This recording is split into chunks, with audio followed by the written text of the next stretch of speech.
I am the giver, I am the supporter, I am the fixer, इसी पे आधारित होती है उनकी खुद की सारी self image. False sense of perfectionism, false sense of goodness और फॉल्स सेंस ऑफ रिस्पॉन्सिबिलिटी के पीछे उनकी सारी जिंदगी निकल जाती है। हैरानी की बात यह है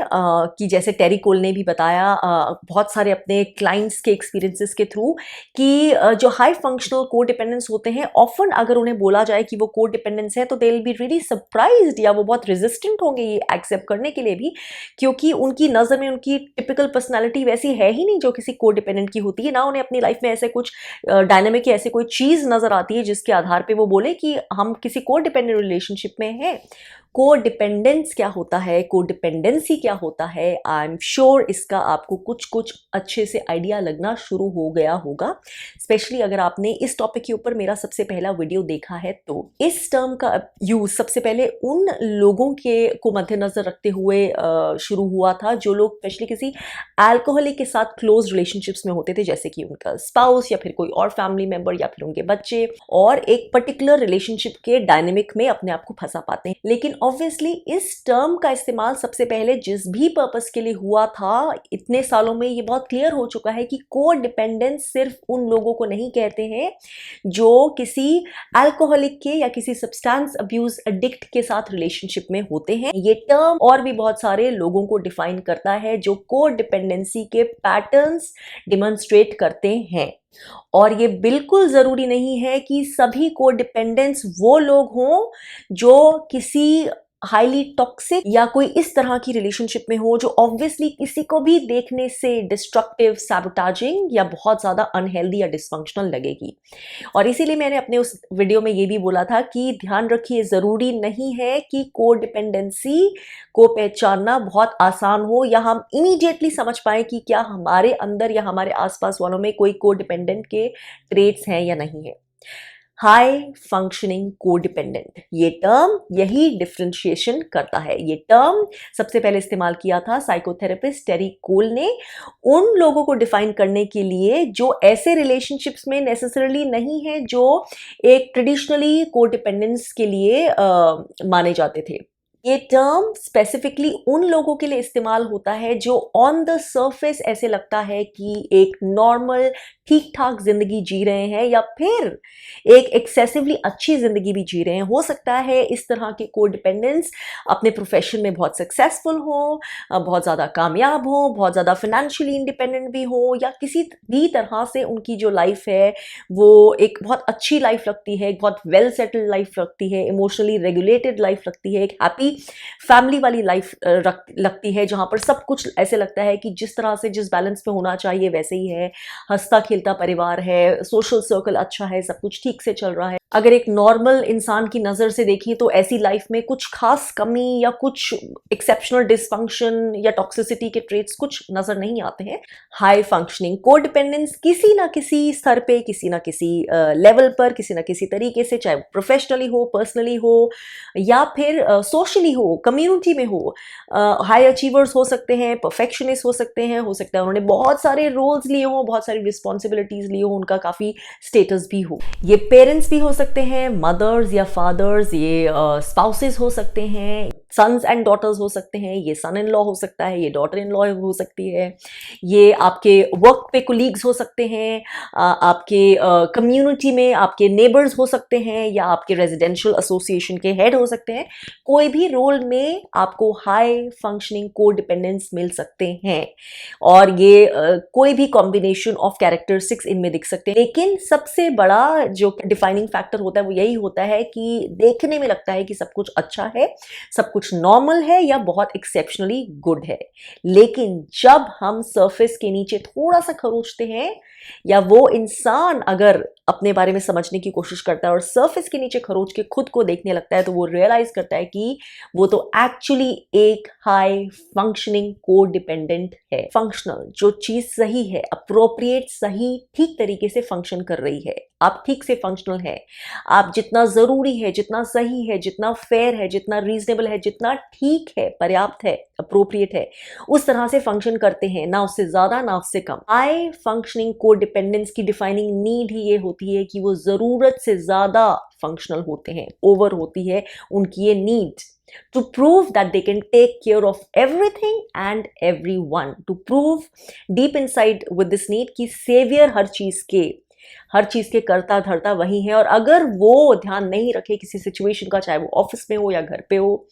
तो सब कुछ बिखर जाएगा, तो कुछ भी ठीक से नहीं चल पाएगा। तो कैसे होते हैं ये हाई फंक्शनिंग कोडिपेंडेंस? हैबिट्स में, टेंडेंसीज में, ट्रेट्स में, इंक्लिनेशंस में बहुत ज़्यादा डिफर नहीं करते ये उन कोडिपेंडेंस से जो किसी हाईली टॉक्सिक इंसान के साथ या किसी अडिक्ट के साथ या किसी अब्यूजिव इंसान के साथ रिलेशनशिप में होते हैं और उस रिलेशनशिप को मेंटेन करने की, चलाने की पूरी कोशिश करते रहते हैं। हाई फंक्शनिंग कोडिपेंडेंस अपने ऊपर अधिक से अधिक भार उठाते हैं हर उस रिलेशनशिप का जिसमें वो कोडिपेंडेंट होते हैं। अब ये पर्सनल रिलेशनशिप भी हो सकती है, ये मैरिज भी हो सकती है, ये एक फ्रेंडशिप भी हो सकती है, ये एक एसोसिएशन भी हो सकती है, ऑर्गेनाइजेशन भी हो सकती है, और ये अपने वर्क वाली रिलेशनशिप्स भी हो सकती हैं, वर्क से रिलेटेड काम भी हो सकते हैं। ये कोडिपेंडेंस अपने आप को हर चीज के लिए ज्यादा से ज्यादा रिस्पॉन्सिबल मानते हैं। These people are chronic fixers, healers, saviours, rescuers. हर चीज में जहां जरूरत हो या नहीं हो, out of a deep inherent habit, वो अपने आप को उस सिचुएशन से अलग नहीं कर पाते हैं। इनफैक्ट डीप इनसाइड उनका सबसे बड़ा जो फियर होता है वो होता है फियर ऑफ अबैंडनमेंट। ये वो लोग हैं जिनसे ना नहीं बोला जाता, वहां पर भी जहां उनके लिए ना बोलना जरूरी है, अनिवार्य है। जो उनकी सेंस ऑफ फुलफिलमेंट होती है, जो उनकी सेंस ऑफ वर्दीनेस होती है, उनकी सेंस ऑफ वैल्यू होती है, चाहे वो कितने भी हाई अचीवर्स भी हों, तो भी ये सब उसी से आता है कि वो बाकी लोगों के लिए कितना कुछ कर सकते हैं, कितने हद तक कर सकते हैं, बाकी लोगों को कितना सेव कर सकते हैं, कितना फिक्स कर सकते हैं, कितना रेस्क्यू कर सकते हैं। ये वो लोग हैं जो घर पे सारे फैमिली मेम्बर्स की प्रॉब्लम्स के सोल्यूशन का भार अपने ऊपर लेंगे। वो लोग हैं जो चाहेंगे कि हम हर डिसअपॉइंटमेंट से, हर पेन से, हर छोटे से छोटे चैलेंज से अपने घर वालों को, फ्रेंड्स को सेव कर लें। ये वो लोग हैं जो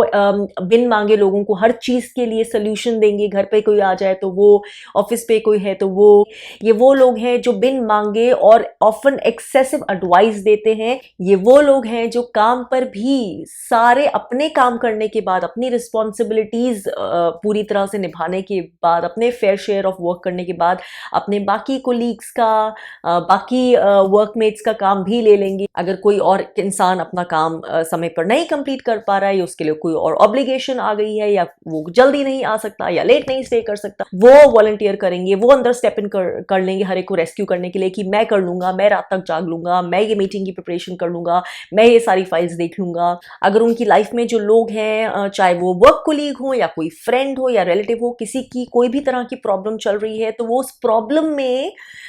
या उस चैलेंज में इतना ज़्यादा इन्वेस्टेड हो जाते हैं इमोशनली, मेंटली, कि उन्हें लगता है कि जैसे सोल्यूशन उन्हीं को निकालना है। उनको लगता है कि जैसे कि ये प्रॉब्लम उन्हीं के साथ हो रही है और उन्हें ही कुछ ना कुछ करना है उस इंसान को बेल आउट करने के लिए। अगर फैमिली में कोई इंसान या कोई फ्रेंड है करीबी, उसकी बहुत सारी गलतियां हैं या वो कुछ नेगेटिव बिहेवियर से गुजर रहा है या उसकी कुछ टॉक्सिक ट्रेट्स हैं, डिसफंक्शनल ट्रेट्स हैं,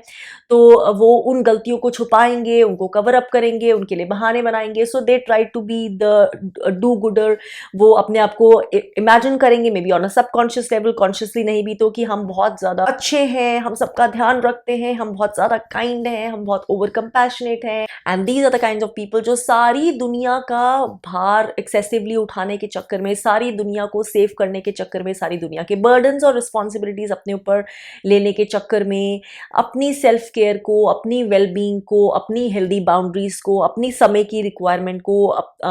टोटली या बहुत हद तक निग्लेक्ट करते हैं, इग्नोर करते हैं। वो ऑफन अपने आप को बहुत अच्छी नज़रों से देखते हैं, बट सो दे थिंक, क्योंकि जब डीप इनसाइड वो एग्जामिन करने लगते हैं तो बहुत सारे डीप रूटेड कारण और traits, deeply hidden stories including from childhood नजर आने लगती हैं, जिसकी वजह से उनके ये को डिपेंडेंट ट्रेट्स सामने आए हैं। फॉर एग्जाम्पल हो सकता है कि इस तरह के काफ़ी लोग डिसफंक्शनल फैमिलीज़ में पले बड़े हों, जहाँ पर उनको बहुत जल्दी जो है अपनी और अपने साथ-साथ और बहुत सारे लोगों की रिस्पॉन्सिबिलिटी लेनी पड़ गई हो। पेरेंट्स थे लेकिन पेरेंट्स इतना ध्यान नहीं रखते थे, या जो भी और कंडीशंस थी, तो ओवर पेरेंटिंग करनी थी उन्हें, बाकी भाई-बहनों का भी ध्यान रखना था, या बहुत जल्दी उन्हें बहुत ज़्यादा रिस्पॉन्सिबिलिटीज़ उठानी पड़ गई थी। जैसे मैंने डिसफंक्शनल फैमिलीज़ में बताया भी है कि होता है, एज अप्रोप्रिएट रिस्पॉन्सिबिलिटीज़ बच्चों को नहीं दी जाती, उनसे ज़्यादा एक्सपेक्ट किया जाता, तो हो सकता है उन्हें वहाँ से आदत पड़ गई हो कि सब कुछ खुद ही करना है, हमें संभालना है, हमें बचाना है, नहीं तो सब कुछ खराब हो जाएगा, हमें ये रिस्पॉन्सिबिलिटी लेनी है, हमें ड्यूटी लेनी है। या फिर हो सकता है वो because they are over achievers या बहुत सक्सेसफुल अगर हैं, तो उन्होंने अपनी सक्सेस और अपनी ओवर अचीवमेंट के पीछे जो अपनी प्रॉब्लम्स हैं उनको छुपाने की कोशिश करी है ऑन अ सबकॉन्शियस लेवल। उन्हें लगता है कि जब वो इस लेवल तक पहुंच जाएंगे इंडिपेंडेंस के या सो कॉल्ड अचीवमेंट के, तो वो फिर उस सेटअप से, या जो उनकी पुरानी कहानियां थी, या उसके जो ताने बाने थे, या वो जैसे लोग थे, उनसे अलग हो जाएंगे, उनसे ऊपर हो जाएंगे, उनसे हायर अपने आप को महसूस कर पाएंगे, एंड इन अ वे वो उनका एस्केप रूट होगा। लेकिन ऑफन ऐसा होता नहीं है, क्योंकि डीप इनसाइड वो जो पैटर्न्स ऑफ अनवर्दीनेस हैं, गिल्ट है, शेम है, या अबैंडनमेंट है, वो वहीं की वहीं रहती है। सो एक सबकॉन्शियस लेवल पे ये जो आउटर प्रोसेस है, ये एक कवर अप का प्रोसेस होता है। सिर्फ अपनी लाइफ को आउटवर्ड्स इस तरह से अरेंज कर लेने से, चाहे वो अपनी एक्सेसिव रिस्पॉन्सिबिलिटीज के थ्रू हो, या एक्सेसिव लोगों की केयर टेकिंग के थ्रू हो, या एक्सेसिव वर्क पे रिस्पॉन्सिबिलिटीज लेके हो, वो इन चीज़ों के पीछे अपने इमोशंस जो उन्हें एक्चुअली एड्रेस करने चाहिए, डीप इनसाइड अपने अनहील्ड अनएड्रेस्ड इमोशंस को वो एड्रेस नहीं करना चाह रहे हैं, उन पे नज़र नहीं डालना चाह रहे हैं। और डीप इनसाइड उनको ये आइडिया भी है कि अगर उन्होंने उन चीज़ों पर नज़र डाल ली जिस पर वो नज़र नहीं डाल रहे हैं, तो उन्हें अपनी ज़िंदगी में काफ़ी कुछ रीअरेंज करना पड़ जाएगा, काफ़ी चीज़ें चेंज करनी पड़ जाएगी, मे बी ज़िंदगी ही नए तरीके से ऑर्गेनाइज करनी पड़ जाएगी। काफ़ी कुछ जो वो अभी एक्सेप्ट करते हैं या करते हैं उसको फुल स्टॉप लगाना पड़ जाएगा, अपने आप को टोटली चेंज करना पड़ जाएगा। और वो डीप इनसाइड इस से भी, ये चेंज से भी बहुत रेजिस्टेंट होते हैं। ये जो बाहर का हाई फंक्शनल कोडिपेंडेंट बिहेवियर है, ये आ रहा है एक फॉल्स इल्यूजन ऑफ वर्दीनेस से, एक deep need to be loved कि हम से सब प्यार करें, हमें सब अच्छी नज़र से ही देखें, deep need to have everyone's approval, सब हमें हमारा अप्रूवल करे, सब हमें वैलिडेट करें, and a deep need for a false sense of power and control. क्योंकि हाँ, ये जो कोडिपेंडेंसी होती है, ये एक कंट्रोल और पावर का भी सबकॉन्शियस तरीका होता है, क्योंकि सब कुछ उसके हाथ में है, सब कुछ उसकी देखरेख में है, और उसको इससे जो है एक सेंस ऑफ सिक्योरिटी मिलती है, एक फॉल्स सेंस ऑफ सिक्योरिटी मिलती है, क्योंकि डीप इनसाइड उसके अंदर वही डर है कि व्हाट इफ मेरी ज़रूरत नहीं हो, या व्हाट इफ मैं गुड इनफ नहीं हूँ, मैं एडिक्वेट नहीं हूँ। इसीलिए ये लोग डिसअपॉइंट नहीं करना चाहते हैं किसी ना किसी तरह से, चाहे वो अपने ही कॉस्ट पे हो, सेल्फ सैक्रिफाइस करके हो, वो सबको खुश रखना चाहते हैं। वो सारे जो उनको लगता है कि कुछ कॉन्फ्लिक्ट हो गया है, वो सबसे पहले रिजॉल्व करना चाहते हैं। जो काम कोई नहीं करना चाहता है उसको करने के लिए वो वॉलंटियर करते हैं। उनकी जो ये नीड है एक्चुअली दूसरों को ओवर फिक्स करने की नीड, दूसरों को ओवर हेल्प करने की नीड, दूसरों को ओवर सपोर्ट करने की नीड, दूसरों को ओवर रेगुलेट करने की जो नीड है, उसके पीछे वो अपनी जो नीड है अपने आप को एक्चुअली ट्रूली फिक्स करने की, अपने आप को ट्रूली हील करने की, अपने आप को ट्रूली मैनेज करने की, अपने आप को एक्चुअली फेस करने की, उस नीड को हाइड कर। और ऑफन बिकॉज वो इस तरह के हैं, ये लोग अपनी लाइफ में, अपनी इंटीमेट रिलेशनशिप्स में, या अपनी वर्क रिलेशनशिप्स में, या किसी ना किसी तरह अपने आसपास ऐसे लोगों को अट्रैक्ट करते हैं जिनको ये डायनेमिक्स बिल्कुल सूट करते हैं, क्योंकि वो लोग लो फंक्शनिंग होते हैं, या वो लोग पूरी तरह से अपनी रिस्पॉन्सिबिलिटी, अपनी फेयर शेयर ऑफ वर्कलोड नहीं लेना चाहते हैं, या नहीं लेने की काबिल अपने आप को महसूस करते हैं। चाहे अपने फ्रेंड के साथ कोई थोड़ी सी प्रॉब्लम हो, या फिर अपने घर में कोई छोटी सी सिचुएशन हो किसी और के साथ, वो हर चीज में ओवर इमोशनली और मेंटली इन्वेस्टेड रहते हैं टू एक्सेसिव लेवल्स, जिसकी बिल्कुल रिक्वायरमेंट नहीं होती है, जहां पे दूसरे का और उनका जो बीच का फासला है वो ऑलमोस्ट मर्ज हो जाता है, जहां पर बाउंड्रीज जो क्लियर होनी चाहिए वो बाउंड्रीज बिल्कुल फ्यूज्ड होती हैं, बिल्कुल अनक्लियर होती हैं। और जहां पर ऐसे लोग होते हैं जिन्हें ये सिचुएशन, ये अरेंजमेंट बहुत सूट करता है, क्योंकि उन्हें ज्यादा काम करना ही नहीं, उन्हें चाहिए कि सारे उनकी जो लाइफ में हीलिंग, फिक्सिंग, मैनेजिंग है वो कोई और करता रहे, ऐसे भी लोग होते हैं जो इस सिचुएशन में बहुत अनॉयड होते हैं, या जिनकी पर्सनल ग्रोथ और डेवलपमेंट या जिनकी अपनी खुद की इंडिपेंडेंस की नीड इस सिचुएशन में बहुत ज्यादा जो है सैक्रिफाइस होती है बिकॉज ऑफ द को डिपेंडेंस बिहेवियर, क्योंकि वो नहीं चाहते हैं कि हर चीज में जो को डिपेंडेंट है उनके लिए सब कुछ रन करे, सब कुछ फिक्स करे, या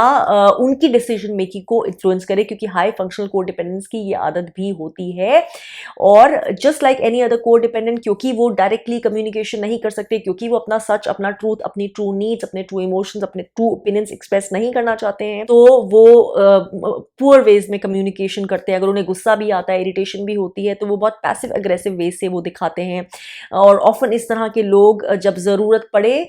तो वो मैनिपुलेट भी कर सकते हैं, गैस लाइट भी कर सकते हैं, they can be sarcastic, they can indulge in toxic behaviour. Of course ये सब नोइंगली नहीं होता है, like proper toxic person unknowingly होता है, क्योंकि उन्हें उस सिचुएशन को, उन्हें लगता है कि ये सिचुएशन इस तरह से सॉल्व होनी ही चाहिए, इस तरह से रिजॉल्व होनी ही चाहिए, या ये इंसान जो मेरी बात नहीं समझ रहा है, या मेरे हिसाब से नहीं चल रहा है, या जो मैं एडवाइस दे रहा हूं या दे रही हूं उसके हिसाब से नहीं काम कर रहा है, तो सब कुछ खराब हो जाएगा, this person is going to fall flat, ये इंसान अपना बहुत बुरा कर रहा है या अपने लिए गड्ढा खोद रहा है। तो उनकी उस इंसान से भी ज्यादा उसकी सिचुएशन में इन्वेस्टमेंट होती है, जो इंसान एक्चुअली उस सिचुएशन में है, एंड दैट्स वाई उनको लगता है हर चीज क्योंकि हमें रेस्क्यू करनी है, हमें ठीक करनी है, और हम नहीं करेंगे तो सब कुछ बर्बाद हो जाएगा। दैट्स वाई वो अपने बिहेवियर में भी ऑफन जो मैनिपुलेटिव टैक्टिक्स हैं वो यूज करते हैं। दूसरों के डिसीजंस, दूसरों के ओपिनियंस, दूसरों की चॉइसेस खुद की हैं उनकी, और उनका राइट है उनके हिसाब से अपनी जिंदगी को चलाने का। ये बात ऑफन जो हाई फंक्शनल को डिपेंडेंस हैं, जस्ट लाइक मोस्ट अदर को डिपेंडेंस, वो समझ नहीं पाते हैं, थिंकिंग कि वो बहुत अच्छे इंसान हैं, वो अच्छे के लिए कर रहे हैं, वो वेल इंटेंशंस में कर रहे हैं। और ऑब्वियसली ऐसी रिलेशनशिप्स में चाहे बाहर सब कुछ अच्छा लग रहा है, चाहे सब कुछ नॉर्मल लग रहा है, चाहे सब कुछ वेल फंक्शनिंग लग रहा है, लेकिन डीप इनसाइड ऑफन ऐसे को डिपेंडेंस की रिलेशनशिप्स जो होती हैं वो बैलेंस नहीं होती हैं। वो जो करते हैं उन्हें सेम तरह की रेसिप्रोसिटी नहीं मिलती है, they are not relationships which are properly reciprocated. उनको जितना वो करते हैं इमोशनली, जितना इन्वेस्ट करते हैं, फिजिकली जितना इन्वेस्ट करते हैं अपने टाइम से, एनर्जी से, उतना उन्हें वापस नहीं मिलता है ऑब्वियसली। और बिकॉज ऑफ दिस ये वाले को डिपेंडेंट्स ऑफन बहुत ज्यादा फ्रस्ट्रेटेड होते हैं, डीप इनसाइड बिटर होते हैं, एंग्री होते हैं, अपसेट होते हैं, लेकिन ऑब्वियसली वो ये वाली चीजें हेल्दीली एक्सप्रेस नहीं करते हैं, ठीक से कम्युनिकेट नहीं करते हैं, ठीक से आइडेंटिफाई भी नहीं करते हैं, तो इसलिए ऑफन उसके जो और ज्यादा टॉक्सिक और डिस्ट्रक्टिव इफेक्ट्स होते हैं वो उनके ऊपर होते हैं।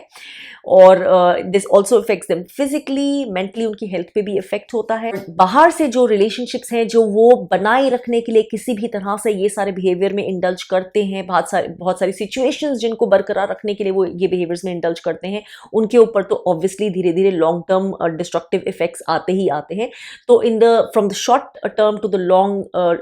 रन जो इफेक्ट्स होते हैं इस तरह के को डिपेंडेंसी के, कभी भी हेल्दी और कभी भी फुलफिलिंग नहीं हो सकते। और ये भी समझने की बात है कि चाहे वो कितनी भी सोफिस्टिकेटेड तरीके से, कितने भी वेल मॉड्यूलेटेड तरीके से प्रैक्टिस होता हो, दिखता हो, लेकिन जो को डिपेंडेंट बिहेवियर होता है वो ऑथेंटिक नहीं होता है। इसलिए वो डीप इनसाइड ट्रू लव से नहीं आता है, वो एक डीप इनसाइड एक बहुत कोर अनहील्ड वुंडेड सेल्फ से आता है, एक इनर सेंस ऑफ इनकम्प्लीशन से आता है, अनफुलफिलमेंट से आता है, शेम से आता है, फियर से आता है। तो जो भी चीजें कोर में ऐसे अनहील्ड इमोशन से आती हैं उनका रिजल्ट भी जो है वो पूरा पर्याप्त, पूरा भरपूर तरीके से खुशहाल नहीं हो सकता है। हाईली फंक्शनल को डिपेंडेंस अपनी ऑथेंटिसिटी को, हेल्थ नीड्स को, अपनी सेल्फ केयर को, अपने सेल्फ एक्सप्रेशन को, अपनी ट्रू जेन्युइन नीड्स को और अपने ओपिनियंस को सब कुछ सैक्रिफाइस करते हैं just for the sake of others. अपने समय को, अपनी एनर्जी को कहाँ देना है, किसको देना है और कितने हद तक देना है, ये लाइन वो कभी नहीं लगा पाते हैं। ये टेंडेंसी इतनी ज्यादा एक्सट्रीम हो सकती है कि it can be like poking your nose into others affairs, दूसरों की चीजों में अपनी टांग अड़ाना। एंड ऑब्वियसली वो इस चीज के बारे में अवेयर नहीं होते हैं। डीप इनसाइड शायद उन्हें होता है एहसास कि all is not right with them, ये सही नहीं है। डीप इनसाइड शायद उन्हें पता होता है कि अगर वो उसको फेस करना शुरू कर जाए अपने अंदर, जिसको वो फेस नहीं करना चाहते हैं, तो बाहर का जितना ढांचा उन्होंने बनाया हुआ है वो सब टूटने लग जाएगा। और शायद उसका टूटना ही हेल्दी है, ये भी उन्हें एहसास है, लेकिन वो ऐसा करना नहीं चाहते हैं। ऐसा करने से उन्हें लगता है कि जो वो अपने आप को समझते हैं, जिस रूप में उन्होंने अपने आप को सिर्फ हमेशा जाना है, वो रूप खो जाएगा, वो खुद को खो देंगे, वो कुछ और बन जाएंगे। Life as they know it would exist no more, जिंदगी जैसे उसे वो समझते हैं, जानते हैं, वो खत्म हो जाएगी। इसलिए डेस्परेटली वो क्लिंग करते हैं, पकड़ के रखते हैं, बचा के रखते हैं उस जिंदगी को। और इसलिए ऑफन उनके अटैचमेंट स्टाइल्स भी जो होते हैं वो बहुत एंक्शियस होते हैं, बहुत सिक्योर वाले अटैचमेंट स्टाइल्स, जिसमें वो पूरी तरह से कंटेंट महसूस करते हैं, सिक्योरिटी फील करते हैं, ओवर एंग्जाइटी नहीं फील करते, वैसे वाले अटैचमेंट स्टाइल्स नहीं होते। अगर ओवरबर्डन्ड भी हैं तो हेल्प नहीं मांग पाते हैं, आउटसोर्स नहीं कर पाते हैं। उन्हें लगता है ऐसा करने से जो उन्होंने अपनी इमेज बनाई है, स्ट्रेंथ की,